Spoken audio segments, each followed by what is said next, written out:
अवधूत चिंतन श्री गुरुदेव दत्त श्री स्वामी समर्थ. एक नवीन व्हिडिओमध्ये सगळ्यांचं खूप खूप मनापासून स्वागत आहे. आज आहे गुरुवार, तर सगळ्यांना शुभ गुरुवार.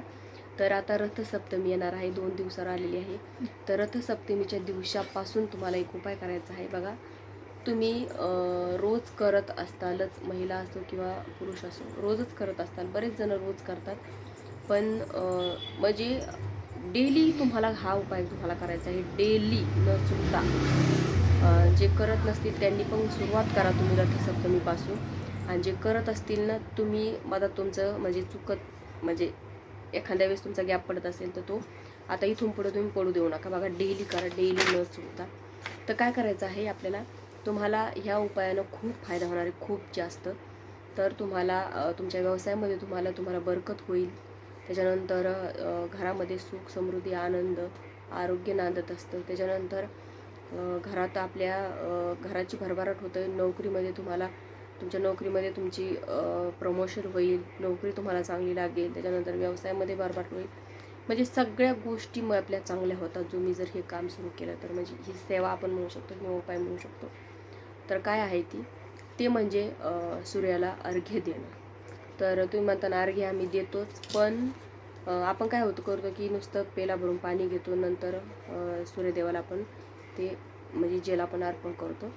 पण नुसतं जेल अर्पण नाही करायचं, त्याच्यामध्ये एखादं लाल फूल टाका, लाल चंदन टाका. लाल कलरची कोणतीही, असं आपण देवाला ज्या वस्तू वाहतो ना, तर लाल कलरच्या कोणत्याही म्हणजे वस्तूच्या टाका. फूल, चंदन, लाल करून अक्षदा टाकू शकता. असं लाल काहीतरी टाका. आणि नाहीच जर काही मिळालं तर थोडंसं कुंकू टाका, ते जेल लाल होऊन जातं. तर असं तुम्हाला एखादी वस्तू त्यात टाकून ते अर्घ्य तुम्हाला सूर्याला करायला द्यायचं आहे, रोज डेली. आणि हे कसं करायचं, जेव्हा सूर्य उगवतो त्याच वेळेस तुम्हाला सूर्यभगवानाला ते पाणी अर्पण करायचं आहे, ते जल अर्पण करायचं आहे. बघा, याने ना म्हणजे दिवसाची सुरुवात एक तर चांगली होत असते. आणि उठल्या सूर्यनारायणाला अर्घ्य देतो, तर आपला दिवस चांगला जातो पूर्ण. काही अडीअडचणी जर असतील त्यासुद्धा आपल्या दूर होतात.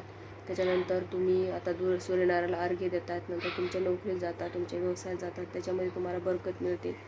घरामध्ये महिला जरी घरामध्ये राहत असेल आणि ती रोज सूर्याला अर्घ्य देत असेल, तर घरामध्ये सुद्धा आपल्या भरभराट होत असते, धनधान्याची, सुख शांती नांदत असते आणि वातावरण घरातले प्रसन्न राहतं. त्याच्यामुळे हा उपाय ना तुम्ही ह्या रथसप्तमीपासून रोज करा. रोज नित्य नियमाने. तुम्ही गावी जरी गेला तुम्ही करू शकता, तुम्ही कुठे ट्रॅव्हलिंगमध्ये असलात तरी तुम्ही करू शकता, तुम्ही कुठे जरी असलात आणि तुम्ही कितीही कामामध्ये असलात तरी तुम्ही हा उपाय तुम्ही करू शकता. कारण याला काही जास्त वेळ लागत नाही. फक्त तांब भरून पाणी घ्यायचं, त्याच्यात एखादी लाल कलरची वस्तू टाकायची आणि ते अर्घ्य तुम्हाला सूर्यनारायणाला द्यायचं आहे. तर हा उपाय तुम्ही रथसप्तमीपासून नक्की सुरू करा. बघा, तुम्हाला खूप जास्त फरक पडेल. तर आजच्या व्हिडिओमध्ये इतकंच. व्हिडिओ आवडल्यास व्हिडिओ लाईक करा, शेअर करा, चॅनलला सबस्क्राईब करा. झाली सेवा श्री स्वामी समर्थ महाराजांच्या चरणी आणि परमपूज्य गुरु माऊलींच्या चरणी रुजू करते. श्री स्वामी समर्थ.